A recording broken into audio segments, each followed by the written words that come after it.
Hello again, friends and freundins, and welcome to another episode of the Troglodyte channel. Today you will see me paint, weather and complete this beautiful M4A3E2 Jumbo U.S. assault tank from Meng in 1/35th scale. I am very happy with the end result of this one. The detail of the vehicle itself is of very high quality, and the paint job and the weathering don't look bad at all. The first thing I did was to prime my model with a nice black primer. I used an older primer I have from Ammo, and the result turned out a little bit sticky. So I primed it again, this time with an acrylic black primer.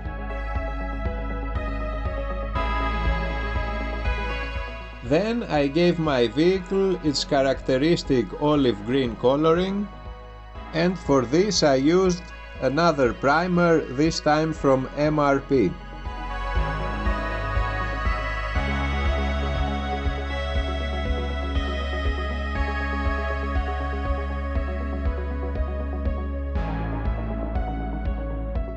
After it was dry, I gave it some highlights with a lighter green color, which was fairly easy because I used my brand new airbrush, which I finally decided to buy.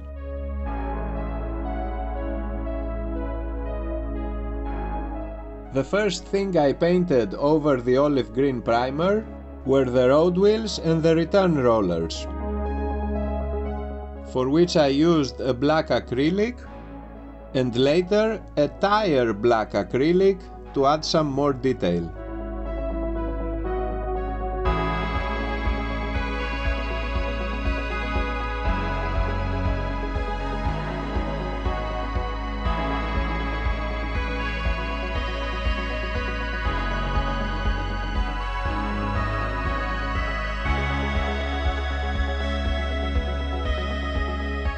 Then I went around all of the surfaces with my brush, trying to bring out all of the smaller details with some light green acrylic. This will make all of the otherwise insignificant tiny spots to become much more visible.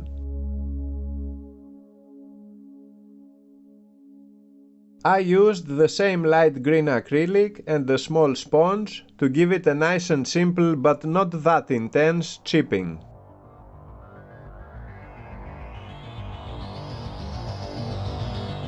And I used this color because I wanted it to be smooth and not to stick out much from the rest of the overall color.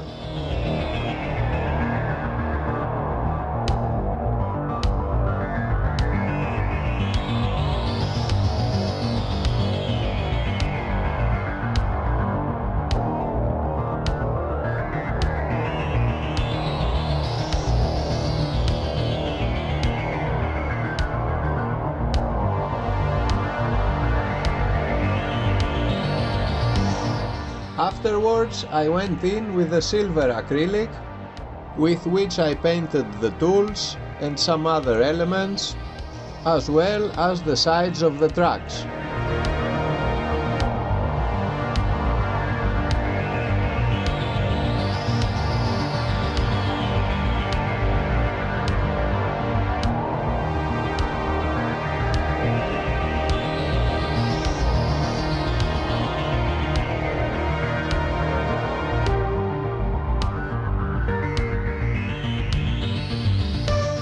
Then I went back and painted all of the wooden parts on the tools, as well as the leather straps that keep them in place. And this is just the basic coloring I'm doing here. We will get into details later. Then I airbrushed some gloss varnish on the desired surfaces, and with great caution I started applying the decals, which always gives me a certain amount of anxiety, but this time it went surprisingly well.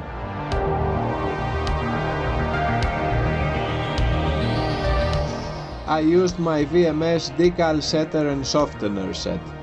The only thing I regret is I didn't apply too much pressure with the softener, and I think I can still see some of the edges of the decals, unfortunately. Even though I went over them twice with a matte varnish. Oh well, it is what it is.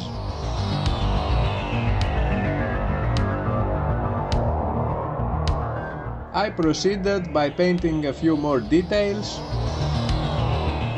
and then I started applying the stowage accessories. Since I already had them painted from before, and they only needed to be weathered alongside with the rest of the tank.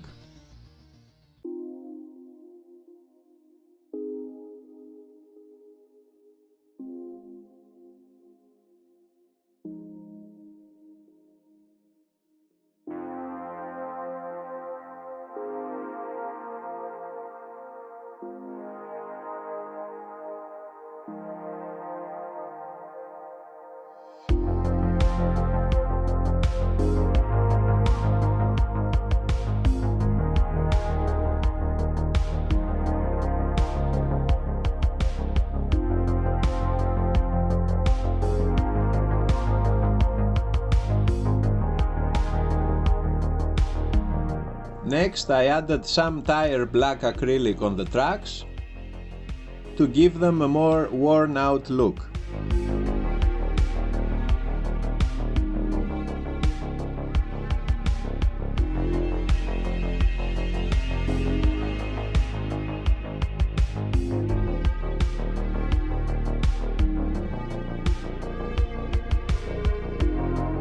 I also painted these tiny bottles of soda, and I put them in a crate together with some other alcoholic beverages.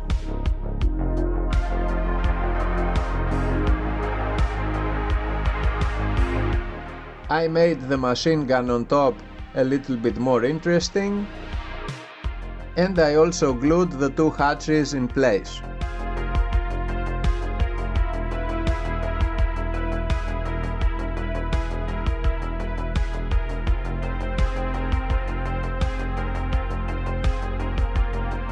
Now I was ready to start weathering my tank, which I did. First I made a light brown wash, which I applied all around the lower parts of the tank, and when it was dry, I would spread it all around the surfaces with a small brush.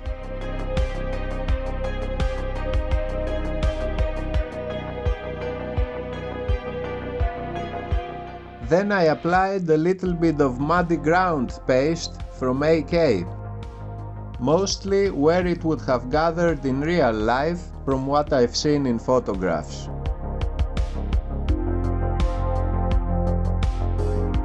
Once it was dry, I would mix it again with the existing pigments using my thin brush.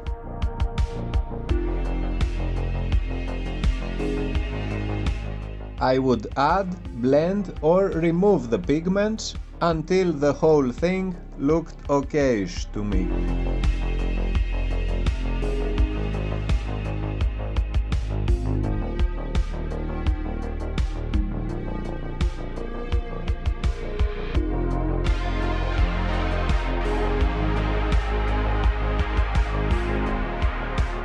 Now it was time to put the washes on the upper surface of the tank. Mostly the upper, that is.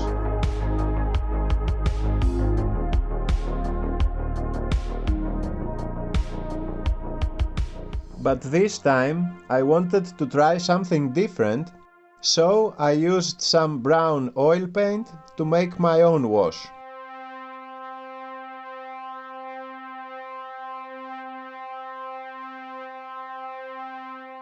I only added my standard black panel liner into very few specific spots around the tank. And of course I applied the brown wash on the lower hull of the vehicle in large amounts and blended it nicely with the rest of the dried up pigments.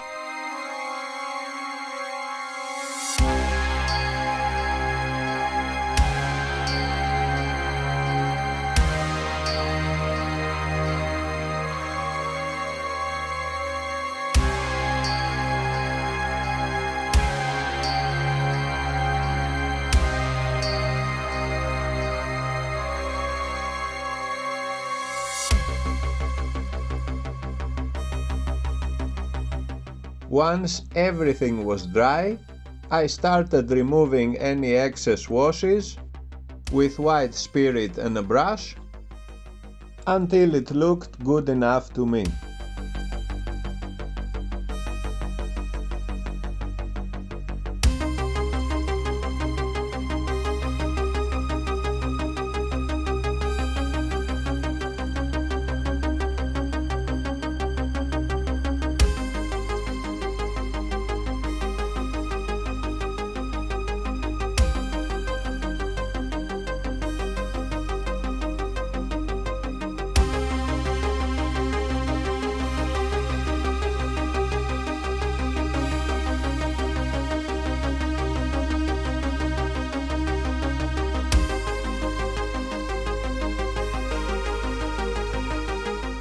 At this point, the coloration of the mud and dirt looked satisfactory, but I also needed to add some texture.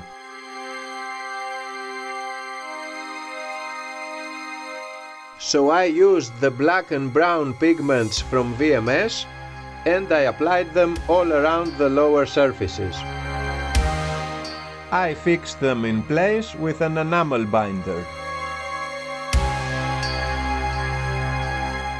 Then I did the same and applied some more pigments on the upper surfaces of the hull, but I did that very sparsely because I wanted it in general to look not all that dirty, but relatively clean. And I think I accomplished that. It has its weathering, of course, but I kept it in small amounts, I believe. When you see it in the end, you can tell me what you think.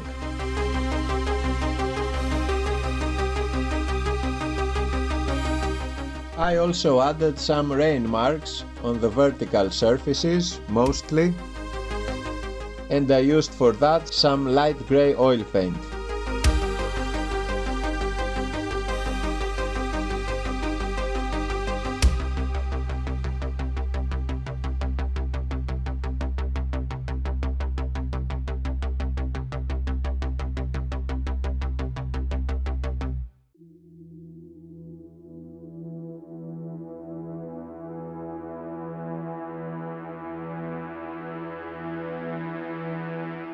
And then came the most exciting part in this scale modeling voyage, and it came in the form of how to position the tracks correctly without breaking the tank apart. You see, at the beginning I was trying to apply the tracks from the back part, the idler wheel, towards the front. But I think because of the weathering, the tracks would get stuck and they would refuse to slide along their designated positions. So I kept trying to put them in place from the rear part, the idler wheel, until I remembered that there was also a front part in this tank. And I was very happy to have used my brain a little bit more this time, since the tracks went smoothly into position with the first try. You will also have to excuse this ominous dark lightning that you see in these shots, but I think it's very suitable with the whole grimness of this frustrating situation.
With the tracks finally out of the way, I added some rope to hold the stowage accessories in place,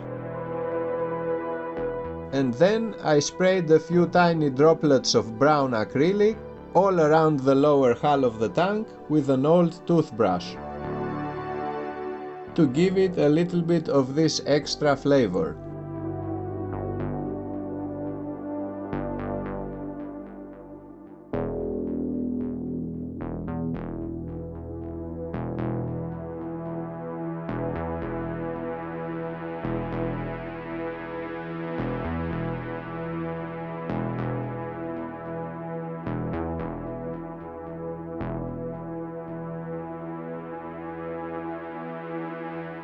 I added a few more elements of dust on the upper surfaces of the hull, and then finally I positioned my driver and tank commander in place.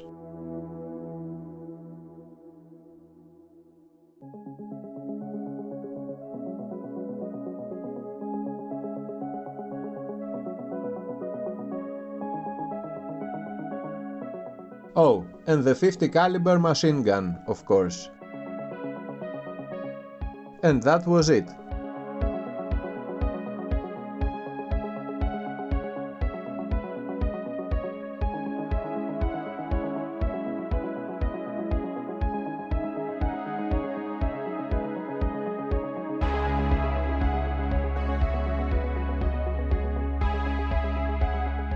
As I said in the beginning, I'm very happy with the way this vehicle turned out.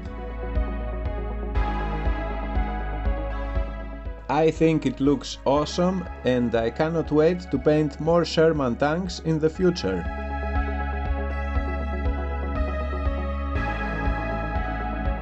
Not that excited about the way the figure faces turned out, but this is because I have no idea how to paint the figures' faces.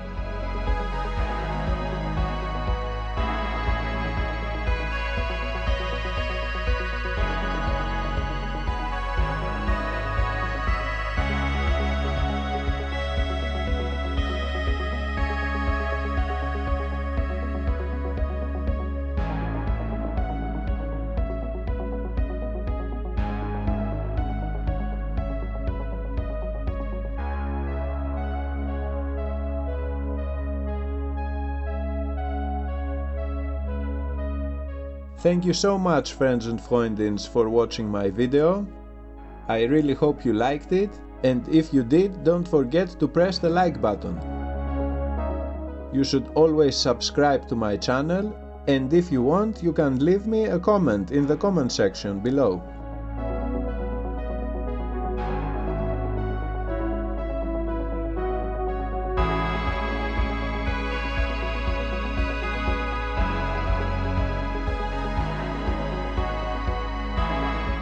In the next episode, I will start building a nice diorama for this beautiful tank.